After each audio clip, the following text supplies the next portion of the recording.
성공을 위해서 삼심, 세 가지 마음이 필요하다고 합니다. 어떤 일이든지 끝까지 하나의 성취를 하기 위해서는 삼심이 필요한데, 첫 번째 마음이 초심, 두 번째 마음이 열심, 그리고 세 번째 마음이 뒤심. 초심은 잘 아시는 것처럼 어떤 일을 시작할 때 처음 갖게 되는 마음이, 열심은 그 초심을 가지고 끝까지 나아갈 수 있는 불태우는 그런 어떤 두 번째 마음이, 뒤심은 그것이 이루어지기까지 끝까지 포기하지 않고 밀고 나아갈 수 있는 그러한 힘을 가리켜서 뒤심이라 이렇게 이야기합니다.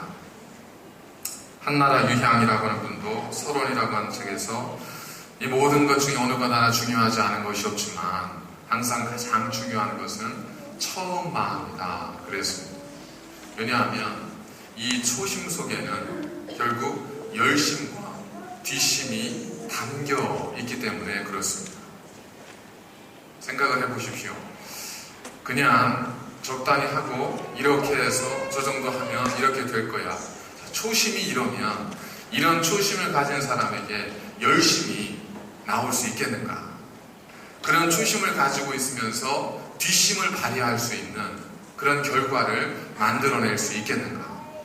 사실은 초심이 뜨겁고 열정적이어도 나중에 갈수록 열심이 사라지고 또 뒤심이 부족한 경우도 많아지는데, 초심 자체가 이렇게 열정과 뜨거움과 진심이 담겨있지 않으면 열심도 뒤심도 기대할 수 없기 때문에 그렇습니다. 그리고 이 초심에는 열심과 뒤심이 담겨있을 뿐만 아니라 초심에는 모든 것의 방향과 목적이 담겨 있습니다. 우리가 어느 때에든 우리가 무엇을 하려고 했는가, 내가 어디로 가고자 했는가 하는 것을 가장 잘 알 수 있으려면 내가 처음 품었던 첫 마음으로 돌아가면 우리는 모든 것들을 분명하게 잘 아실 수 있습니다. 저희들은 계속해서 위대한 시작, 우리가 새로운 출발을 위해서 하나님께서 우리에게 주셨던 위대한 시작의 순간들이 어디였었나 하는 것을 살펴보고 있는데, 크게 지금까지 세 군데 스폿을 저희들이 살펴보고 있습니다. 첫 번째는 하나님께서 인간을 창조하시고 이 땅을 창조하셨던 그때, 우리가 하나님으로부터 지음받았던 그때의 키워드는 뭐였었냐면 구별됨이었었습니다. 하나님께서는 모든 것들을 구별하셔서 하나님의 선하신 뜻을 이루어 가시고자 하셨습니다. 그래서 우리가 구별해야 될 것 가운데 가장 중요한 것이 바로 시간의 구별. 왜냐하면 우리 인생이라고 하는 것 전체가 사실은 시간이기 때문에 그렇습니다. 두 번째 구별은 물질의 구별. 우리가 가장 필요한 것, 이 땅을 살면서 없어서는 안 되는 것 가운데 하나가 물질이지 않습니까? 이 물질의 구별, 이 두 구별을 바로 세우는 것이 우리가 하나님께서 우리에게 주셨던 첫 번째 그 마음으로 돌아가는 겁니다. 두 번째 저희들이 살펴보았던, 2주에 걸쳐 살펴보았던 때는 하나님께서 피조물인 인간들 가운데 한 민족을 세우셔서 그들을 통해서 믿음의 민족으로 삼기 위해 아브라함을 부르셨던 그 때가 있었습니다. 창세기 12장 1절에서 3절에 나와 있는 하나님께서 아브라함을 택하신 그때는 그저 모든 피조물 가운데 한 민족을 세우시기 위해서 하나님께서 아브라함을 택하셨던 때였었습니다. 이 택하셨던 때의 키워드는 불편함과 그리고 벗어남이었습니다. 건강을 위해서는 때로는 우리 몸이 불편해질 필요가 있고, 우리의 정신의 건강을 위해서도 적당한 긴장은 필요한 것처럼 우리가 건강해지기 위해서는 좀 불편해질 필요가 있다는 겁니다.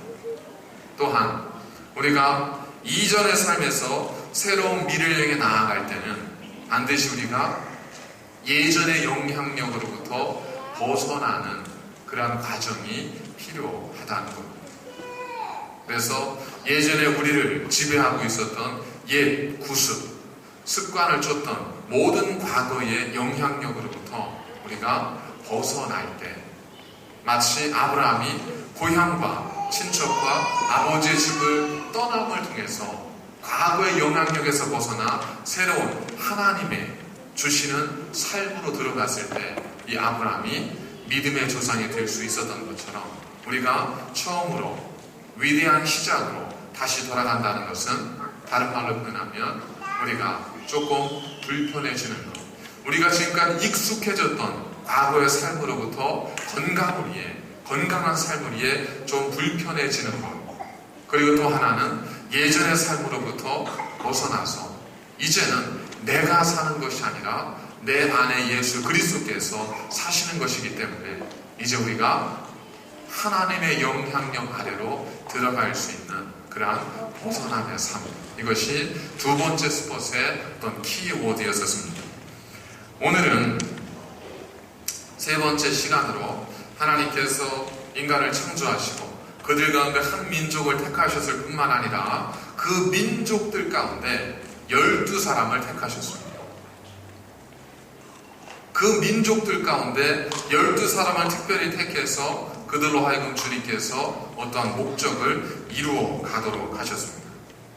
자, 그 12사람을 택했던 그 사건이 이제 처음이 오늘 시작되어져 있는 마태복음 4장의 말씀인데, 이 마태복음 4장, 오늘 주님께서 제자들을 부르심의 키워드, 부르셨음 때의 키워드, 그 키워드는 뭐냐면 따라감, following Jesus, 주님을 따라가는 겁니다. 제자로서의 삶이 시작됐다는 건, 그들이 새로운 인생이 시작됐다는 건 뭘 의미하냐면, 그들이 예전에는 배를 따라가고 고기를 따라갔지만 이제는 주님의 말씀을 따라가고 주님의 뒤를 따라가게 되었다는 겁니다. 아프리카 칼라리 사막에는 가장 왕성한 생명력을 자랑하는 산양의 한 종류인 스프링복이라고 하는 사냥 무리가 있습니다. 보통은 수십 마리에서 한 100마리 정도가 무리지어 살다가 계절이 바뀌거나 이렇게 될 때에 먼 걸 이동을 하게 될 때에는 이제 이 사냥 스프링복들이 수천 마리가 모여서 이동을 하기도 하고 또 움직이기도 합니다. 그때 이제 수천 마리가 모여있다 보니까 그 한 걸음씩만 앞으로 가면서 풀을 뜯는다 하더라도 앞에 있는 스프링복이야 먹을 풀이 많지만 뒤쪽으로 갈수록 풀이 없어지잖아요. 그러니까 뒤쪽에 있는 스프링복이 야, 이래서 내 못 먹겠다, 내가 좀 먼저 가서 먹어야 되겠다 하고 뜁니다. 뛰면 이 초식동물 자체가 굉장히 경계심이 많잖아요. 그러니까 주변에 있는 스프링복도 한 마리가 뛰니까 같이 뛰는 겁니다. 그러니까 이 처음에 스프링복 왜 뛰었는지는 몰라요. 그런데도 불구하고 같이 뛰는 거예요. 그러다 보니까 주변에 있는 모든 스프링복들이 같이 뛰기 시작합니다. 맨 앞에 있는 스프링복은 뛸 이유가 없어요. 왜? 풀이 많으니까. 그런데 뒤에서 스프링복들이 막 뛰어오니까 앞에 있는 스프링복도 놀라서 뛰기 시작하는 겁니다. 그런데 이제 사막 이런 곳에는 간간히 보면 이렇게 그 계곡이나 낭떠러지가 있지 않습니까? 그런 데서 스프링복이 멈추어야 되는데 맨 앞에 뛰고 있는 사냥이야 앞에 뭐가 있는지 대충 보일 거 아니에요. 그렇지만 멈출 수가 없는 겁니다. 왜요? 뒤쪽에서 안 보이는 스프링복들이 끊임없이 수천 마리가 밀고 오니까 앞에 있는 스프링복들은 서고 싶어도 서지를 못하는 겁니다. 그래서 낭떠러지로 이 수천 마리의 사냥떼들이 떨어져 죽는 겁니다. 이걸 옆에서 누군가 보고 있다고 생각해보세요. 얼마나 참 어리석은 거예요. 조금만 더 가면 죽는데 빨리 멈추어야지 왜 죽을 줄 모르고 저렇게 달려갈까? 그러지 않습니다. 자, 처음에 스프링복이 왜 뛰었죠? 풀을 먹기 위해서 뛰었습니다. 자, 조금 지나다 보니까 그들이 왜 뛰어요? 남들이 뛰니까 뜁니다. 마지막에 왜 멈춰요? 뒷심이 있잖아요. 한번 시작하니 끝까지 가보지 않은 뒷심. 자, 초심이 뭐예요? 초심이 풀을 먹는 거였어요. 먼저 가서 풀을 먹는 거예요. 근데 이 목적이 사라집니다. 열심을 내서 뛰다 보니까 중간에는 이 목적이 사라져요. 초심을 잃습니다. 그 다음부터는 뭐가 그들을 지배해요? 열심히 그들을 지배합니다. 그래서 열심히 뛰는 거예요. 그런데 목적을 상실한 열심, 방향을 상실한 열심이 주는 위험이 여기에 있습니다. 목적과 방향이 없다 보니까 죽을 때까지 뛰는 겁니다. 마지막에 멈추어야 되는데 그 살아있는 뒷심이 멈추게 하지를 못하죠. 다 밀어버려서 다 죽게 만들어버립니다. 참 어리석은 산양들. 그러나 한번 저희들은 어떤가, 우리 한 사람 한 사람의 삶들은 과연 우리는 어떤가 하는 것들을 이 스프링복을 통해서 한번 생각해 볼 필요가 있다고 생각합니다. 저희들도 어떤 목적을 갖습니다. 인생의 목적을 갖습니다. 어떤 일을 함에 있어도 분명한 목적을 가지고 시작합니다. 그런데 시간이 지나면서 우리도 모르는 사이에 초심은 사라지고 열심만 남습니다. 목적이 사라진 열심. 주님은 이걸 갖기 위해서 뭐라고 했냐면 외식한다고 말씀했어요. 바리새인들을 향해서 그들이 어느 정도까지 열심을 내었냐면, 바리새인들은 자기들이 먹는 모든 것에 10의 1조를 드렸을 뿐만 아니라 박하와 근체라고 하는 향신료에까지도 10의 1조를 드리면서 하나님을 섬겼습니다. 그들의 열심을 누가 따라가요? 그들의 열심을 지금 있는 여기 가운데 누가 그 열심을 따라갈 수 있겠습니까? 그런데 그들이 간과했던 것이 뭐냐면 초심을 간과했습니다. 왜 그래야 하는지, 왜 그러라고 말씀하셨는지, 왜 하나님은 그렇게 우리에게 명령하셨는지를 그들이 초심을 잃습니다. 그 초심을 잃고 열심만 가지고 살아갑니다. 그러다 보면 어떻게 돼요? 외식하는 자가 됩니다. 주님으로부터 그토록 누구보다 열심히 살았지만 주님도 칭찬받지 못합니다.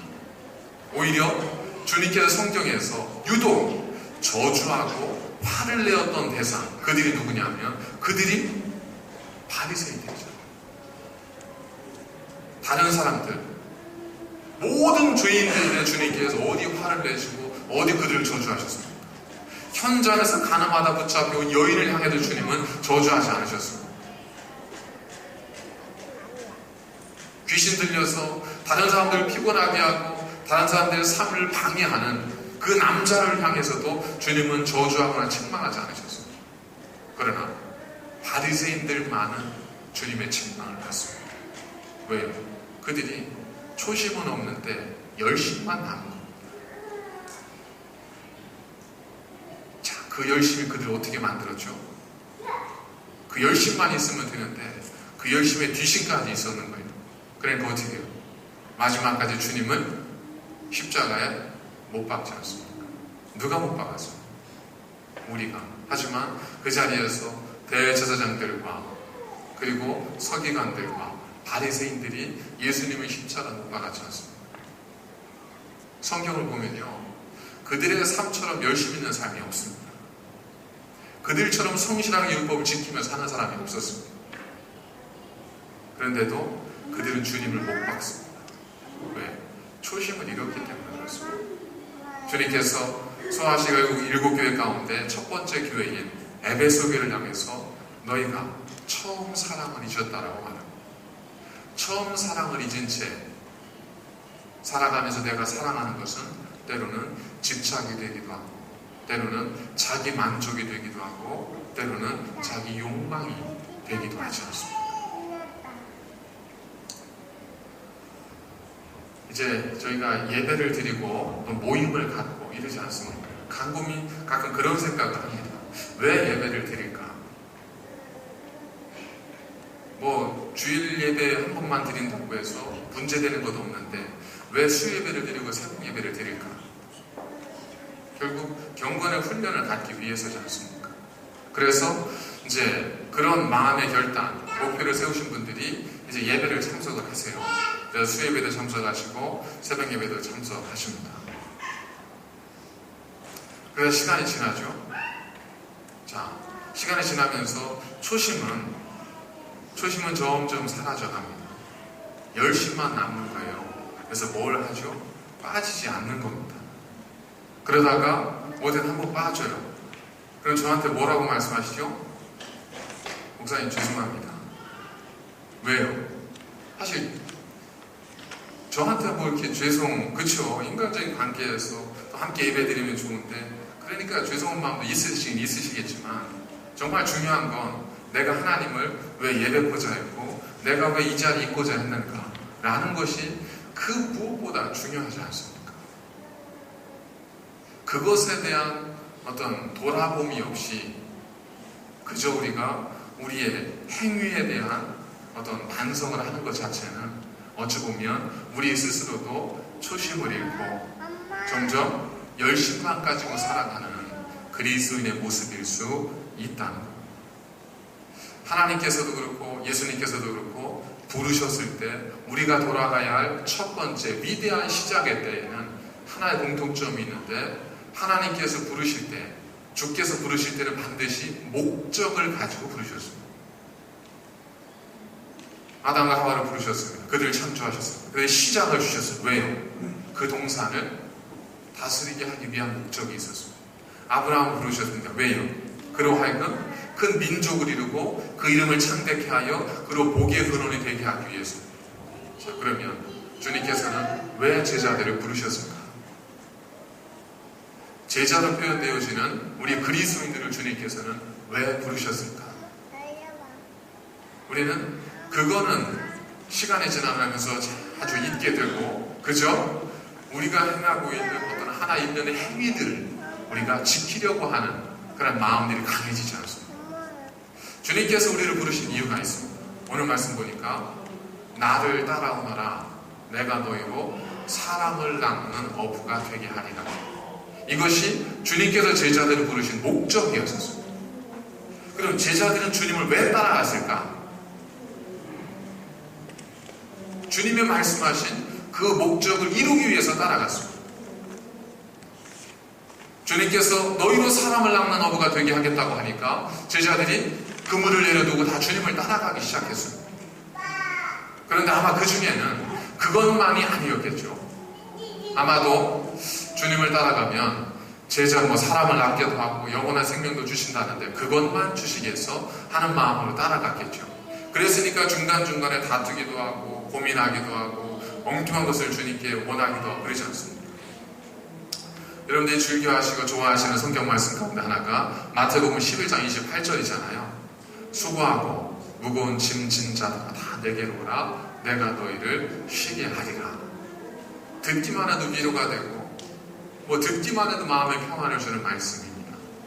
그런데 많은 그리스도인들이 이 말씀이 아직 끝이 아니라는 걸 간과하는 경우가 많습니다. 그 다음 29절의 말씀은 뭐냐면 나는 마음이 온유하고 겸손하니 내 멍에를 메고 내게서 배우라. 그리하면 너희가 쉼을 얻으리라. 이겁니다. 쉼에 대한 약속을 주셨지만 그 쉼을 얻기 위해서 우리에게 요청하신 것이 뭐냐면 내게 와서 내 멍에를 메고 내게서 배우는 거예요. 자, 멍에가 예전에는 폐허되어 있어서 두 마리가 끄는 그런 멍에가 예전에 중등지방에 맨 그 멍에였었기 때문에 결국 이 말은 뭐겠어요? 주님이 멍에 한쪽을 메고 우리가 그 한쪽의 멍에를 메고 누구를 따라가는 거예요? 주님을 따라가는 거예요. 제자들이 그래 그것만이겠어? 우리에게 평안도 주시고 나머지도 주실 거야. 맞습니다. 그것조차도 성경에서는 뭐라고 말씀하고 있냐면 내가 나를 따르면 내가 내 멍에를 메고 내게 배우면 나를 따르면 너희가 쉼을 얻을 것이다. 너희가 사람을 낚는 어부가 될 것이다. 라고 주님께서 우리에게 말씀하고 있다는 거예요. 그런데 여기서 따른다고 하는 말이 굉장히 중요합니다. 여러분 그 우길승천기 아시죠? 우리 호주에서 자란 우리 젊은 학생들은 잘 모를 텐데 우길승천기가 결국에 일본의 그 국기가 이제 흰색 바탕에 태양 하나 딱 떠 있는 거 아니에요? 그런데 태양이 결국 이제 세계의 중심이 돼서 온 세계로 빛을 비추는 거지 않습니까? 이게 문양이 우길승천기예요. 그게 언제 사용된 거죠? 일본이 전 세계를 속국으로 만들고자 하는 제국주의적, 군국주의적 야욕을 가졌을 때 그 상징물로 만들어낸 것이지 않습니까? 그래서 이 동아시아 국가에서는 이 우길승천기의 사용은 금기시되어 왔습니다. 그런데 올해 한번 국제대회에서, 축구대회에서 그 축구를 응원하는 일본 관중들이 이 우기승천기를 가지고 응원을 했습니다. 그래서 국제적으로 이제 굉장히 문제가 됐죠. 그리고 한 번은 어떤 국제대회에서 일본 선수들이 입었던 유니폼에 이 우기승천기 문양이 들어가 있었습니다. 그래서 한국 선수들이 거기에 대해서 비판하고 보이콧을 하게 됐습니다. 미국의 한 거리에 가니까 한 벽면 전체를 이 우길승천기 문양으로 이렇게 쫙 그림을 그려놨는데 지나가는 많은 사람들은 그걸 보면서 야, 참 멋지다, 예쁘다 이렇게 표현을 하는 겁니다. 그걸 모르니까. 여러분, 미국에 가보면 그 소녀상 있잖아요. 위안부 소녀상. 아무것도 모르는 채 이렇게 보면 그건 그냥 하나의 조각상이잖아요. 하지만 우리 한민족이 가서 그걸 보면 그건 하나의 조각상이 아니에요. 한민족의 아픔의 역사고 한 여인과 한 여인네들의 슬픔과 비탄의 역사입니다. 그러니까 그걸 보면서 아유 참 예쁘다. 내가 예쁘다는데 그게 무슨 상관이에요? 당신 뭐라고 할 수 있어요? 라고 말하는 건 굉장히 좀 근시안적인 거죠. 1차원적인 거지 않습니까? 따른다라고 하는 것이 그런 의미를 가지고 있습니다. 성경에 보면 이 따른다는 단어의 헬라어가 아콜루데인이라고 하는 단어인데 이 단어가 성경에서 요한계시록의 1회를 제외하고는 모든 경우가 다 사복음서에서만 사용되어졌습니다. 모든 경우가 주님을 따름과 관련되어서만 사용되어졌습니다. 이 아콜루데인이라고 하는 이 단어의 뜻은 뭐냐면 전적으로 주님의 삶과 고난에 동참함, 이걸 의미합니다. 그 안에서 통합적으로 자기의 존재를 발견하는 것을 뜻하는 것이 따르다라고 하는 뜻입니다. 그냥 멀찌감치 보면서 하나 되지 않고 그의 삶에 동화되지 않고 적당히 모방, 적당히 따라가는 걸 갖게 소리는 모방이라고 하지만 성경에서 사복음서에만 유일하게 기록되어져 있는 이 단어의 원래의 뜻은 통합을 통해서 그 안에서 내 존재가 확인되어지고 발견되어지는 겁니다. 주님께서 우리를 나를 따르라 라고 말씀하셨을 때 그 의미는 뭐냐면 너희들이 나와 하나가 되어져서 나를 통해서 너희의 존재와 너희의 삶의 의미와 너희의 모든 목적이 발견되어지고 너가 누구인지를 알게 되는 것, 그것이 따름의 의미입니다. 그래서 따름과 모방은 전혀 다릅니다.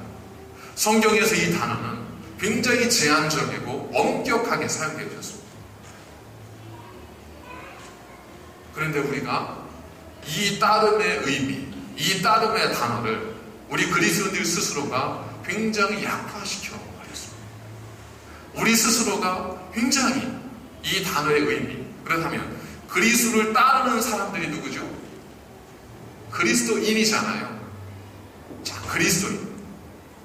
이 그리스도인이란 주님께서 말씀하신 그리스도인, 안디옥교를 통해서 사람들이 당신들은 그리스도인이다 라고 말했을 때 그 그리스도인의 의미는 뭐냐면 그들이 주님을 따라가서 주님 안에서 주님과 하나가 되어져서 그 안에서 그들의 모습이 드러나기 시작하는 겁니다. 요한계시록에 보면 말씀이 나오잖아요. 내가 문 밖에서도 두드리면 누구든지 문을 열면 내가 그에게로 들어가 그로 더불어 먹고 그는 나로 더불어 먹으리라. 주님과 우리가 하나가 되어지고 그 속에서 우리의 모습이 드러나기 시작하는 겁니다. 그게 뭐냐면 그리스도인입니다. 그런데 우리가 이 그리스도인이라고 하는 단어, 그리스도인이라고 하는 이 정체성을 그리스도인인 우리 스스로가 굉장히 약화시켜버렸습니다. 시간의 중요성에 대해서 강조하는 이런 단어가 있습니다. 1년의 가치를 알려면 시험에서 떨어진 대학생, 대학 시험에서 떨어진 학생에게 물어보라. 한 달의 가치를 알려면 미숙아를 낳은 어머니에게 물어보라. 하루의 가치를 알려면 일용직 노동자에게 물어보라. 1분의 가치를 알려면 기차를 놓친 사람에게 물어보라. 1초의 가치를 알려면 금방 사고에서 간신히 살아난 사람에게 물어보라. 1000분의 1초의 가치를 알려면 올림픽에서 은메달을 딴 사람에게 물어보라. 우리가 생각하기에 1분, 하루, 한 달, 1년, 사실 어떤 면에서는 특별한 의미가 없을 수도 있지만 그것이 우리에게 주는 의미가 우리가 생각하는 것만이 아닐 수 있다는 것. 어쩌면 우리가 생각하는 것 이상의 의미를 가지고 있는 단어들이 이 땅에는 많이 있을 수 있는데 그 가운데 하나가 그리스도를 따른다, 곧 그리스도인이 된다는 것. 우리가 아무리 그 의미를 약화시켰다 하더라도 그 본질적 의미, 그 초심의 의미는 우리가 생각하는 것 이상입니다. 그래서 어쩌면 주님께서는 너희가 나더러 주여 주여 한다 할지라도 나더러 주여 주여 하는 자마다 하나님 나라에 들어갈 것이 아니라 아버지의 뜻대로 행하는 자라야 들어갈 것이다 라고 말씀하셨는지 모르겠습니다. 주님께서는 분명히 구별하셨습니다. 제자와 무리를 구별하신 것처럼 주님은 그리스도인과 비그리스도인을 구별하셨습니다. 그런데 모두가 구원받을 수 있습니다 라는 사실을 강조하려다 보니까 우리 스스로 초심을 잃고 그리스도인에 대한 의미를 우리 스스로가 너무나 약화시켜 버렸다는 겁니다.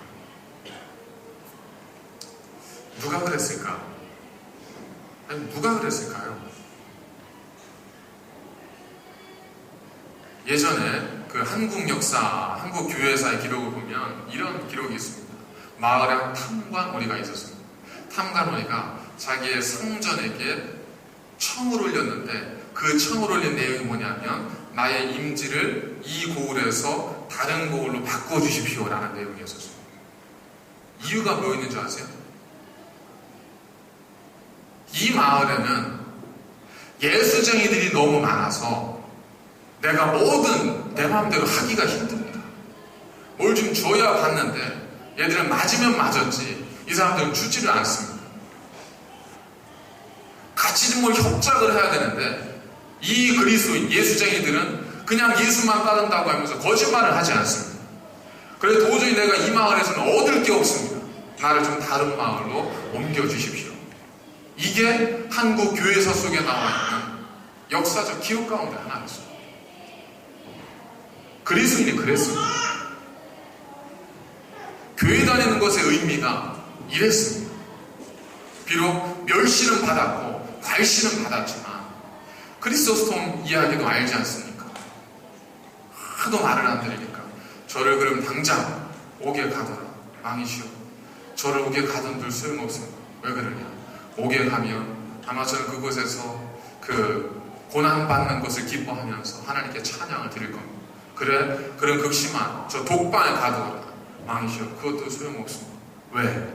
독방에 가두면 고요한 가운데 혼자 묵상하면서 하나님과만 대화한다고 할 겁니다. 그럼 어떻게 할까요? 고문을 할까? 고문을 해도 소용없습니다. 고문하면 저는 의를 위해서 그리스도를 위해서 당하는 핍박을 오히려 영광스럽게 생각합니다. 그러면 죽여라. 죽여도 소용없습니다. 저들은 예수를 믿는 저들은 그리스도 이름으로 순교당하는 것을 가장 큰 영광으로 알고 있습니다. 그럼 어떻게 하면 되냐? 왕이 이렇게 고민할 때가 있었습니다. 왕이 이렇게 고민하는 존재가 그리스도인이었습니다. 그런데 어느 순간부터 그리스도인에 대한 존귀함도 영화로움도 그리스도인에 대한 가치도 사실 많이 약화되고 많이 퇴색되어지지 않습니까? 왜 그럴까? 아마도 1차적으로는 리더들, 지도자들의 책임이겠죠. 앞에서 교회를 세워가고 하나님의 백성들에게 말씀을 가르쳐야 될 지도자들이 먼저 하나님 말씀으로 그리스도인답게 살지 못했기 때문에 그것이 가장 큰 원인이겠죠. 그 다음으로 따진다면 이제 우리 모든 그리스도인이 그리스도인의 이 의미, 그리스도인의 삶의 가치를 약화시킨 또 다른 공범일 수 있지 않겠습니까? 내가 그리스도인인 것이 자랑스러운